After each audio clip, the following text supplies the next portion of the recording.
Bonsoir à tous, bienvenue dans votre émission La Réunion Lila. L'année scolaire est finie, tant bien que mal. Les lycéens sont arrivés au bout, les collégiens également, pour les troisièmes qui ont passé le brevet des collèges, et puis pour les terminales qui ont passé le bac.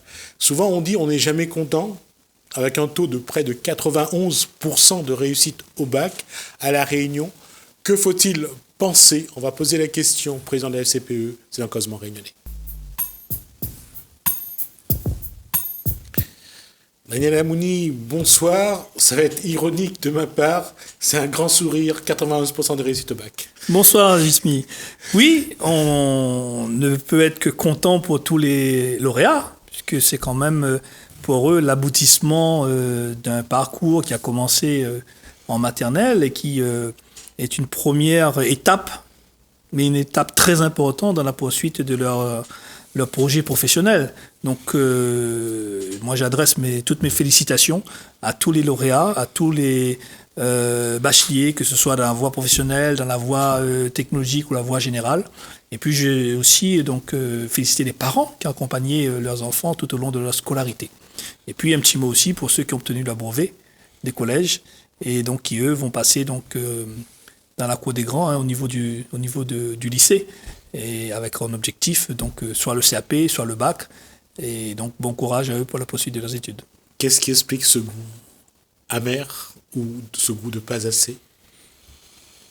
Je ne sais pas si on peut dire amer ou pas assez. On a eu un contexte de crise qui est quand même inédit, où il y a eu une période de confinement assez longue des élèves. Donc, on a eu quand même des élèves qui ont été confrontés à ça et qui ont quand même le mérite d'avoir pu poursuivre leur scolarité, d'être arrivés jusque-là, parce que le bac, on n'arrive pas au bac comme ça, je dirais. On n'arrive pas non plus à son CAP comme ça. Il y a eu tout un parcours et on ne peut pas effacer toutes ces années parce qu'il y a eu une crise sans précédent qui a touché la France et le monde. Deux éléments.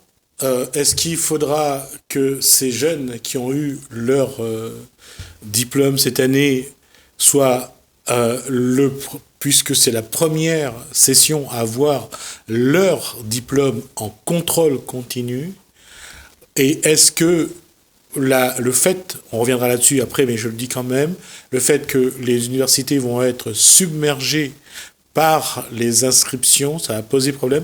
D'abord, la première question, est-ce que ils vont pas souffrir du fait que cette session en contrôle continu peut dévaloriser leur diplôme? Je ne pense pas que ça puisse dévaloriser le diplôme. C'est, encore une fois,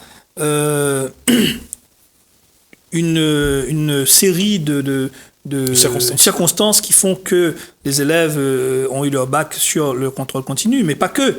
Il y a eu le contrôle continu, il y a eu le dossier scolaire de l'élève qui a été étudié depuis la première, donc tout le parcours, tout ce qui a été fait sur ces 2 dernières années. Les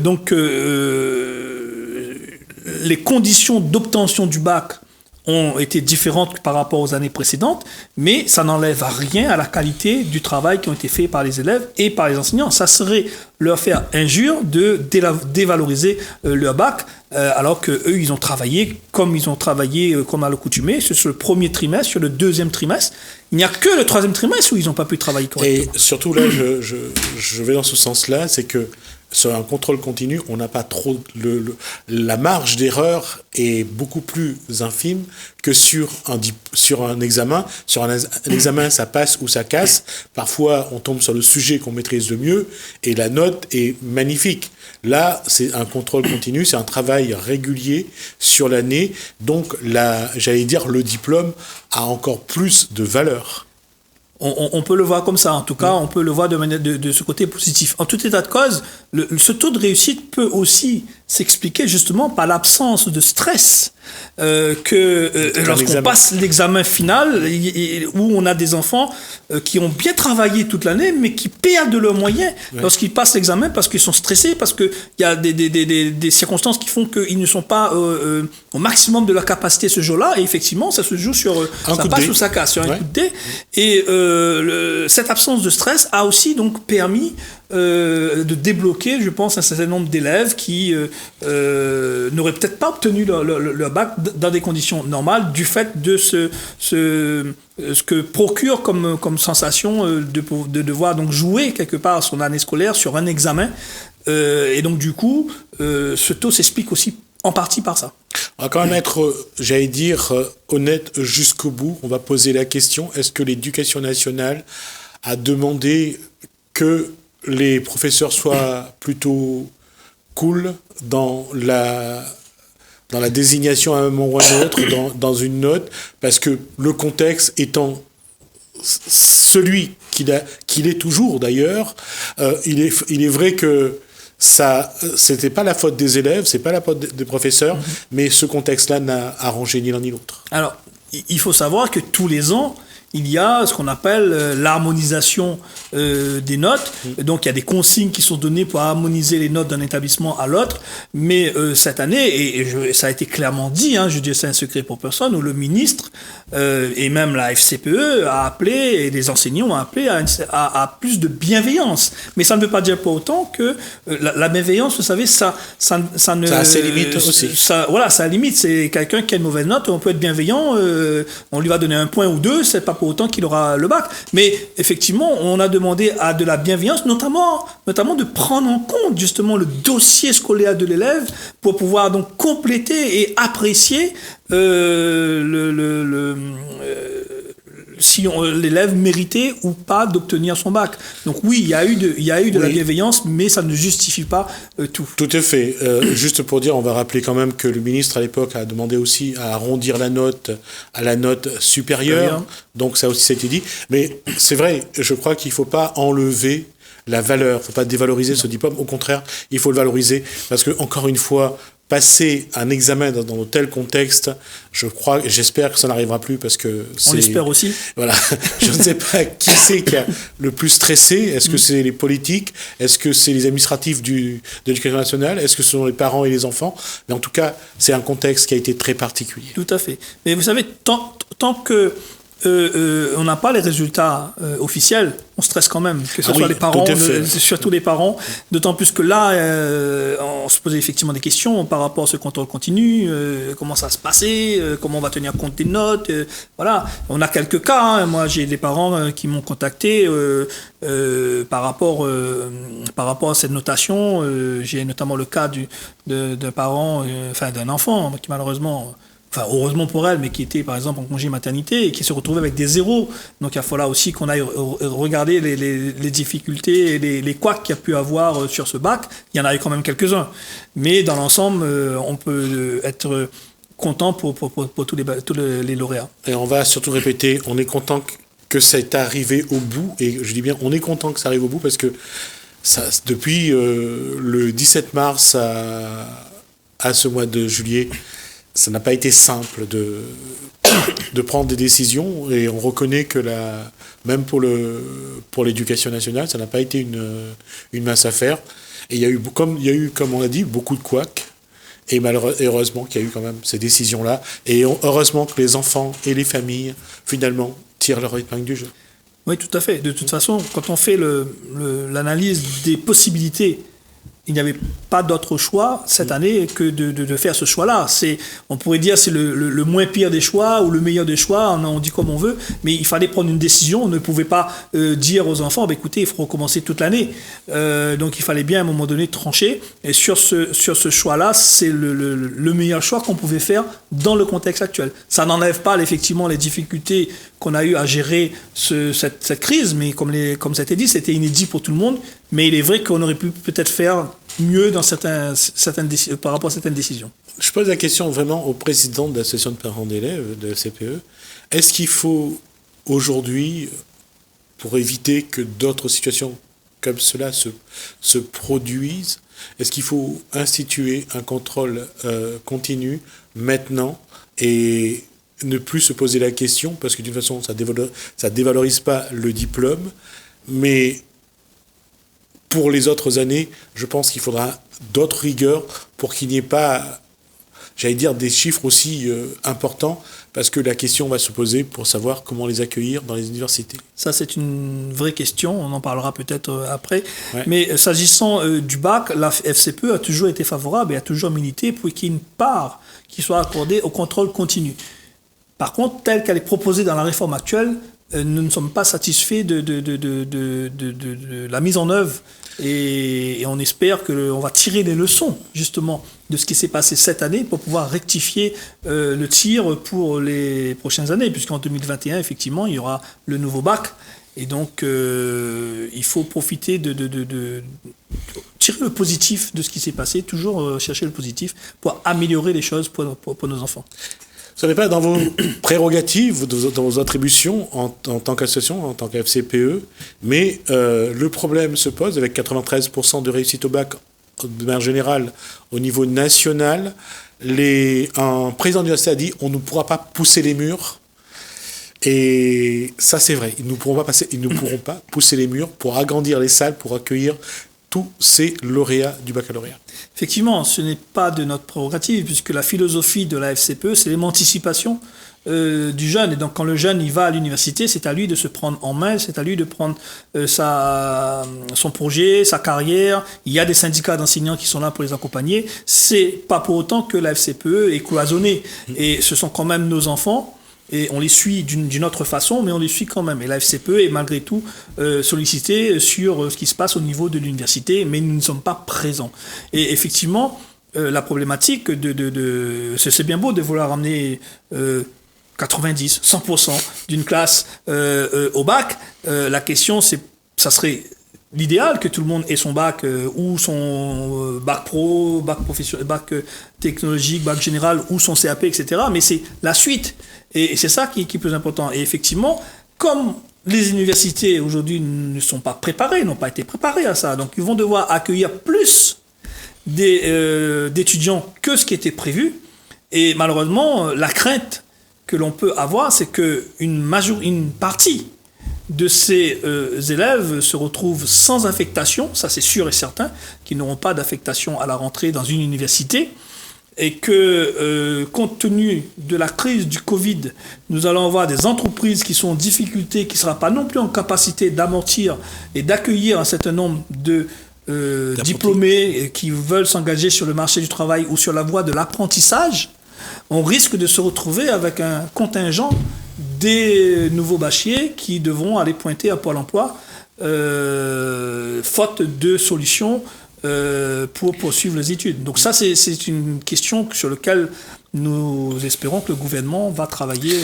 Il y a effectivement une très mauvaise conjoncture sociale et économique.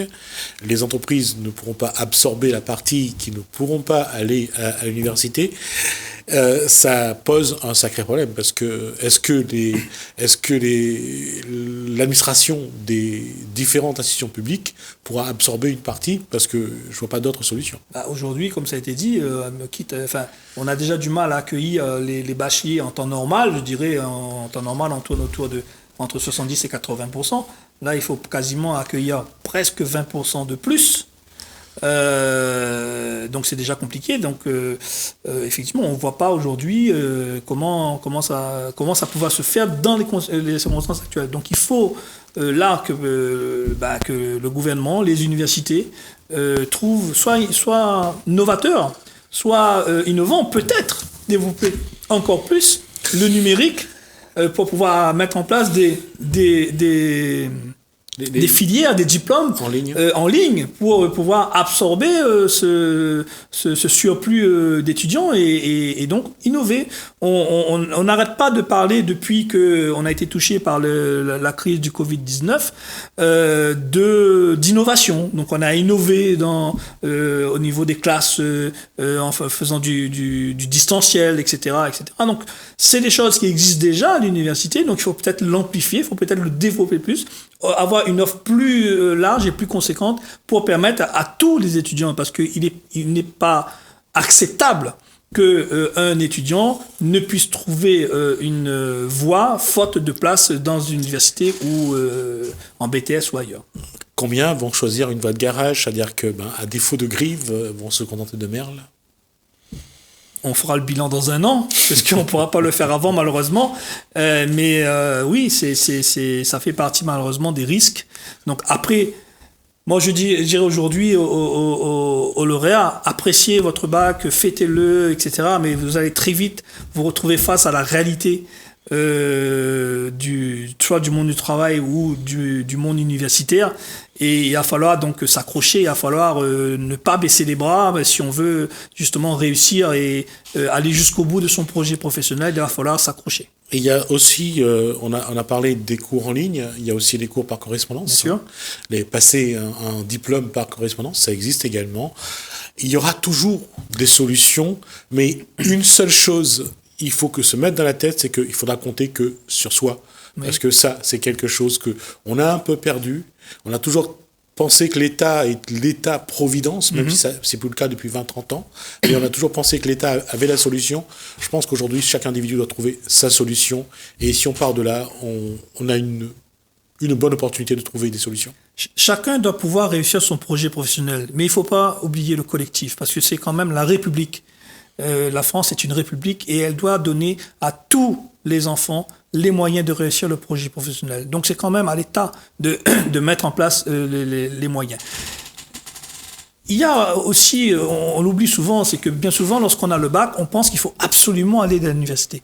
Il y a aujourd'hui la possibilité de faire ce qu'on appelle une année de césure. Donc peut-être aussi profiter pour aller voir autre chose. Moi je connais, il y a des bacheliers qui disent, moi je vais aller travailler un peu, voir comment ça se passe avant de reprendre mes études. D'autres qui disent, on va peut-être voyager, découvrir un peu. Donc, c'est peut-être là aussi une solution de se dire, si je n'ai pas pu avoir une place à l'université, allons essayer de faire autre chose. Allons essayer, bien sûr, il faut avoir les moyens, je suis bien d'accord, mais peut-être trouver aussi des accompagnements au niveau des collectivités, de pouvoir mettre en place donc des voyages d'études, des stages à l'étranger, etc., pour pouvoir justement absorber ça. Donc, il faut, dans tous les domaines, que soit l'État, que ce soit les collectivités régionales, départementales, les communes, tous ensemble, on doit travailler pour apporter des solutions, apporter de nouvelles possibilités à ces nouveaux bacheliers pour pouvoir donc faire face à cette crise. Comme je l'ai dit, il faut innover. Et l'innovation dans tous les sens.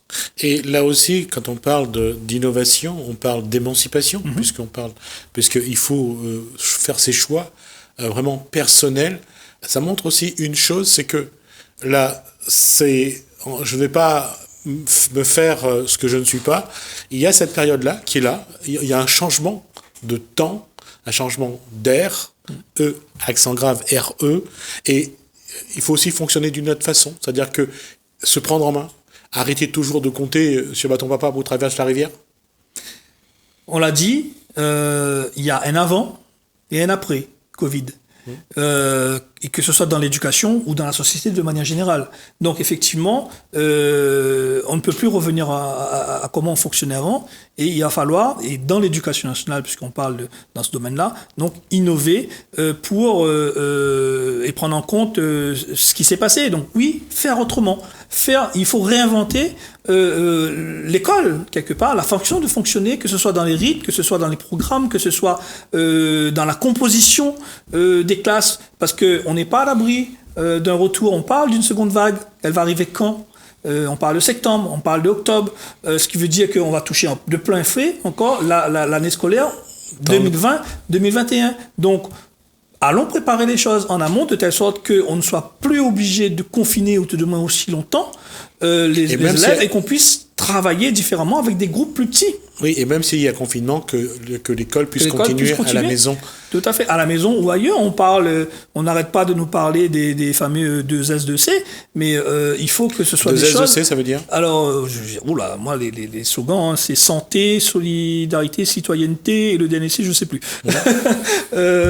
Donc, en tout cas, on veut mettre en place ces choses-là en s'appuyant sur le périscolaire. Nous disons non, ça doit être intégré dans le programme de l'éducation nationale, ça doit être porté par l'éducation nationale pour que ce soit partout pareil, et non pas d'une commune à l'autre avoir des différences parce qu'une commune a les moyens, l'autre commune n'a pas les moyens, et donc faire en sorte qu'on ait des groupes plus petits, avec des groupes qui soient en cours et d'autres qui soient à faire donc d'autres activités, ce qui permettrait donc de rester à ces fameux peut-être 15 élèves par classe, en tout du moins en classe en même temps, et qui nous permettrait de pouvoir absorber une future crise de seconde vague ou troisième vague, et le nombre de vagues qui viendra, sans que ça perturbe comme ça a pu perturber autant l'école cette année. Donc tirer les leçons.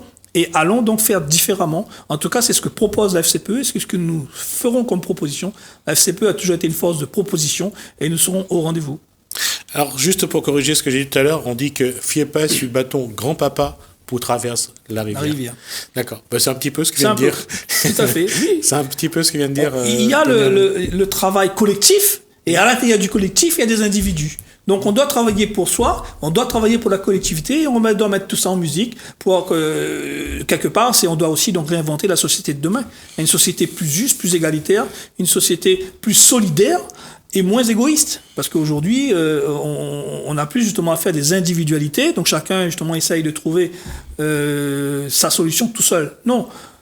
Sans remettre en cause le fait que l'on puisse avoir son choix, on doit faire son choix, mais on doit aussi pouvoir aider les autres et être aidé par les autres. C'est comme ça que aussi on pourra avancer. Il nous reste à peu près 3 minutes et demie de la discussion, Daniel Amouni. On aura l'occasion de se revoir pour la rentrée, pour voir un petit peu comment ça va se passer.